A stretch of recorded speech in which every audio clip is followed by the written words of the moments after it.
사사기 21장 25절 마음을 집중하시고 함께 읽어봅니다. 그때에 이스라엘에 왕이 없으므로 사람이 각기 자기의 소견에 옳은 대로 행하였더라. 아멘. 사사기 이제 전체 마무리하는 시간입니다. 우리가 이미 앞에서도 이제 사사기 전체 구조에 대해서 말씀을 나눴어요. 1장부터 이제 이 앞에 있는 이제 16장까지는 그 사사들에 대한 기록들이 있었어요. 그래서 첫 번째 사사가 온니엘로부터 시작해서 삼손이 마지막 12번째 사사에 해당이 됐어요. 그런데 하나님이 사사를 택한 것은 그 시대 주변의 나라들은 다 왕이 다스린다고 하지만은 실제로 군림하기 때문에 억압하고 착취하는 것이죠. 그렇지만은 이스라엘 민족은 애굽에서 이미 왕의 밑에서, 애굽의 왕 밑에서 착취당하고 고통을 받았기 때문에 이들이 가나안 땅에 들어와서는 하나님이 직접 다스리는 나라, 즉 하나님이 왕이신 나라로 세우시기 위해서 왕을 두지 않은 거예요. 그리고 왕 대신에 사사라고 하는 지도자를 세운 거죠. 사사는 왕 같은 군림하는 존재가 아니고 한 시대에 맡겨주신, 그래서 그 시대 백성들을 교육하고 또 어떤 재판할 일이 있으면은 재판도 하고, 그리고 전쟁이 일어나면 앞장서서 나가서 싸우기도 하고, 그런 전반적인 그 백성의 지도자 역할을 하는 사람을 일컬어서 사사라고 일컬었던 것이죠. 그렇지만 이제 오늘 이 마지막 장 마지막 절을 보면은 그때에 이스라엘의 왕이 없으므로 사람이 각기 자기의 소견에 옳은 대로 행하였더라. 이 말씀이 왜 여기 끝에 있는가 하면 이 결론이에요. 그런데 이 사사기의 결론이 사실은 이 말씀이 이미 17장 6절 또 18장 1절 19장 1절에도 그때에 이스라엘의 왕이 없었다는 것을 앞에서도 계속 강조했던 것이죠. 그렇지만은 왕이 없었던 게 아니라 하나님이 왕이셨다는 것을 그들이 망각하기 시작했던 것이죠. 잊어버림으로 인해서 하나님의 다스림이 그들이 삶이 얼마나 은혜인가, 하나님이 다스려야만이 그들에게 진정한 은혜와 평안이 있는 것인데 그들이 그거를 놓친 거예요. 그래서 결국은 그런 힘든 상황 속에서 주변의 나라들로부터 침임을 당하기도 하고, 또 그 가나안의 7부족을 아직 다 진멸하지 못했기 때문에 그 현지인들에게도 고통당하는 일들이 적지 않았던 것이죠. 이제 이러한 상황 속에서 오늘 여기 결론에 보면은 그 시대의 문제는 크게는 다스리는 왕이 없었다는 것과, 두 번째, 그래서 다 자기가 왕처럼 살았던 거예요. 자기의 소견대로, 즉 자기 마음대로, 자기 멋대로. 그런 영적인 무질서의 시대, 혼란의 시대가 사사시대. 그래서 사사시대를 걸어서 영적 암흑기라고 칭한다고 그랬죠. 그렇다면 이런 그 영적 암흑기는 오늘 우리에게도 마찬가지예요. 하나님이 우리를 다스리실 때에 그 우리 안에는 진정한 은혜가 임하는 것이죠. 그러나 그렇지 않을 때는 우리에게도 여전히 하나님이 나의 왕임을 내가 거절할 때는 세상에 군림하는, 그리고 나를 억압하려고 하는 세속적인 왕들이 나를 다스리려고 하는 거예요. 여전히 오늘도 하나님이 우리에게 왕이라는 사실이 얼마나 귀한 일인가. 그래서 늘 우리는 왕 중에 왕이신 하나님이 나를 다스리시는 왕임을 믿고 모든 것들을 하나님께 의지하는 것이에요. 그럴 때 자기 소견에 옳은 대로 행하지 않는 것이죠. 그래서 우리 안에는 늘 하나님이 주시는 은혜로 모든 일을 감당하고자 하는 그 믿음이 이제 오늘 우리가 여기서 결론으로 우리 마음에 새겨야 되는 말씀입니다. 사사시대뿐만 아니라 우리의 시대도 하나님이 다스리시지 않으면은 우리도 영적인 무질서 속에 살아갈 수밖에 없다 하는 거예요. 그러면 우리의 삶도 혼란할 수밖에 없다는 것을 말씀해 주시는 것입니다. 자, 그런데 이제 앞에서 12명의 사사를 하나님이 세우실 때 보면요, 어떤 특정한 사람들, 그러니까 보통 세속적인 기준으로 보면은 지도자를 세울 때는 어떻게 세울까요? 최고의 이력을 가진 사람을 주로 뽑지 않아요? 그런데 하나님이 쓰시는 지도자는 그렇지 않았어요. 거기 보면 아주 다양한 출신들이 있어요. 그 다양한 출신을 하나님이 세우신 것은 누구라도 하나님께 쓰임 받을 수 있다고 하는 거예요.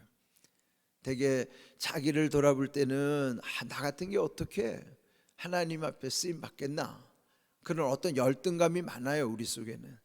그렇지만은 하나님은 열등감 있는 사람도 불러서 쓰신 거예요. 그런 대표적인 사람이 여러분 잘 아는 기드온이라는 사람 아니겠어요?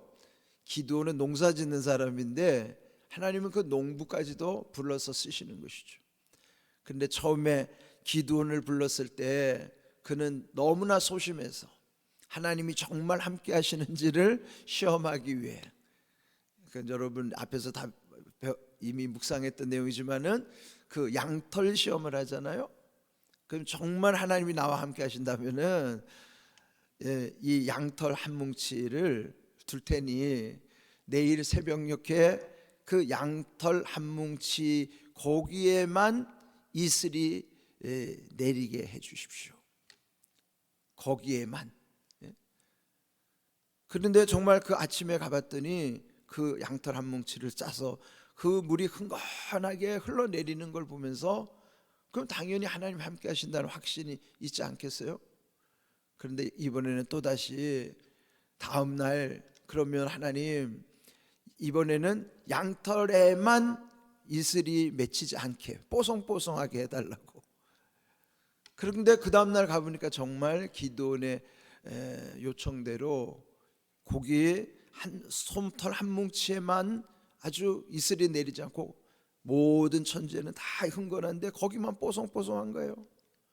이제 그렇게 하나님을 믿지 못할 정도로, 뭐 믿지 못한 건 아니겠죠. 그렇게 소심해서 그런 기드온도 하나님이 쓰신 거예요. 그리고 거기에 모인 많은 병사들 중에서도 추려서 기드온의 300용사를 가지고 미디안의 13만 5천 명을 물리치게 하신 거예요. 네, 이런 그 모습을 보면서 하나님은 사람이 많다고 해서, 그리고 그 사람의 능력이 출중하다고 해서 그렇게 하나님이 쓰시는 게 아니에요. 부족하면 부족한 대로, 연약하면 연약한 대로 하나님이 우리를 사랑하시기 때문에 주님이 부르실 때 되게 부르시는 까닭은 구원을 위해서도 부르시지만은 그보다 더 중요한 것은 하나님이 기뻐하시는 일들을 맡겨주시기 위해서 우리를 불러주시는 것입니다. 그럴 때 기드온은 그렇게 소심했지만 하나님이 함께 하시니 그런 엄청난 일을 했던 것이죠. 그런 농부뿐만 아니라 여러분 아시는 대로 어떤 사람은 장애인도 쓰고 또 여성 드보라 사사까지도 쓰고요. 또 입다라고 하는 사람은 기생의 아들이었다고 그랬잖아요. 그러니까 창녀의 아들까지도 쓰시는 거예요. 그렇게 보면 우리가 무슨 하나님 앞에 쓰임받지 못할 이유가 없어요. 내 어떤 출신과 무슨 실력과 무엇과도 그걸 내세울 필요가 없는 것입니다. 하나님이 쓰시고자 하면은 하나님이 지혜도 주시고 능력도 주셔서 쓰게 하시는 거예요. 그래서 우리가 늘 하나님의 은혜를 사모하면서 주님 앞에 쓰임받는 삶이 되도록 우리가 늘 힘써야만 하는 것이죠. 그리고 여러분이 잘 아는 삼손이라고 하는 12번째 사사는 그는 처음에 태어나기 전부터도 구별된 자로서 하나님이 세우신 거예요. 그렇지만은 삼손이 얼마나 힘든 사명을 감당했습니까? 그 삼손이 그 블레셋에 40년 동안 지배당하는 민족을 구원하는데 그가 쓰임받게 되는 것이에요. 그런데 여러분 아시는 것처럼 삼손은 또 하나님이 그 블레셋을 또 얼마나 크게 물리치는 데 쓰셨는지 여러분이 잘 아는 이제 앞에서 15장에 우리가 에낙고레라고 하는 곳을 봤어요. 15장 15절을 보면요, 삼손이 그 나귀의 턱뼈를 가지고 블레셋 사람을 무려 1000명이나 처단을 하는 거예요. 그리고 그 1000명이 죽은 시체를 두 더미에 쌓아놓았고 그것이 마치 턱뼈의 산이라고 일컬어 거기를 라맛레히라고 이름을 졌다고 그랬죠. 여러분, 그렇게 엄청난 일을 하고 난 다음에 그 삼손이 어떻게 되었을까요? 우리 지난번에 봤던 것처럼 그는 심히 목이 말라서 여호와께 부르짖었다고 그랬어요. 그렇게 엄청나고 위대한 일을 하고 나서도 심히 목이 마른 게 인생이란 말이죠. 우리가 어떤 성공을 했다 하더라도 갈급한 게 인생이에요. 우리가 성공했다고 해서 마음의 평안함이 오는 게 아닙니다. 그때 삼손이 심히 목이 말라 하나님께 부르짖었을 때에 그때 한 우묵한 곳에 거기에 물이 솟아 나오게 하시고 그 물을 마시고 나서 회복이 되었다. 그리고 소생하였다. 그렇게 말씀하고 있는 것입니다. 그래서 그곳의 이름을 엔하꼬레, 그 뜻은 부르짖는 자의 샘, 그렇게 말씀하고 있는 거예요. 그렇다면은 그 앞에서 말한 라맛레히라는 곳과 엔하꼬레라는 게 이름이 다른 것 같은데 한 곳의 지명을 달리 부르는 거예요. 라맛레히에서 엔하꼬레를 경험하게 하신 것이죠. 그것은 다름 아닌 우리가 성공하는 곳에 라맛레히라고 하는 성공하는 곳에 엔하꼬레라고 하는 은혜의 샘이 터져야만 우리의 갈급함을 해결할 뿐만 아니라 회복과 소생의 은혜가 임한다 하는 것이죠. 그래서 여러분이 어떤 일이 잘 될 때 거기에 머무르려고 하면 안 되는 것이죠. 그 일 속에 여러분이 잘 되는 그곳에 엔하꼬레, 즉 샘이 열려지고 샘이 터져서 그 샘으로 인하여 우리가 회복이 되고 소생이 되는 것이 중요하단 말이죠. 여러분 무슨 일을 하든지 우리 앞에는 라맛레히와 엔하꼬레가 함께 있어야 된다 하는 것을 기억하십시오.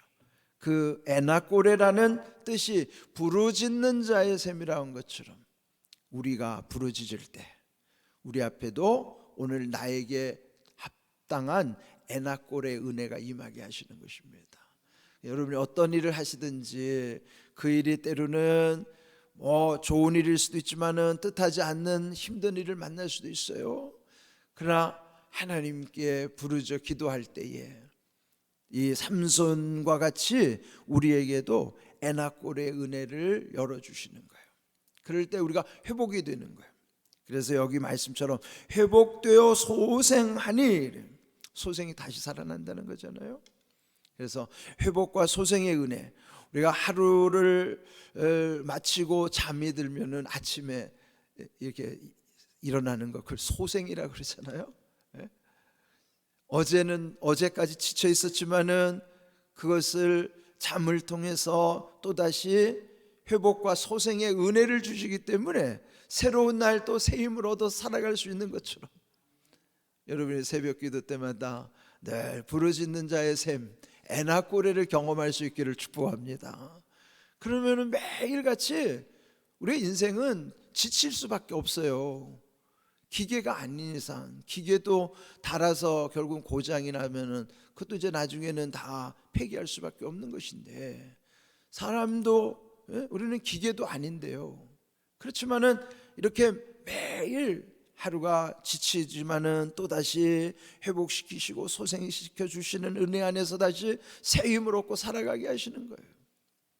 그러면 여러분, 오늘 여기 이 사사시대라고 하지만은 그 혼란과 혼돈의 시대 속에서도 하나님의 은혜는 임했다고 하는 사실, 영적으로 어두운 시대에도 이렇게 부르짖는 자, 사모하는 자에게 하나님의 은혜가 임했다는 사실.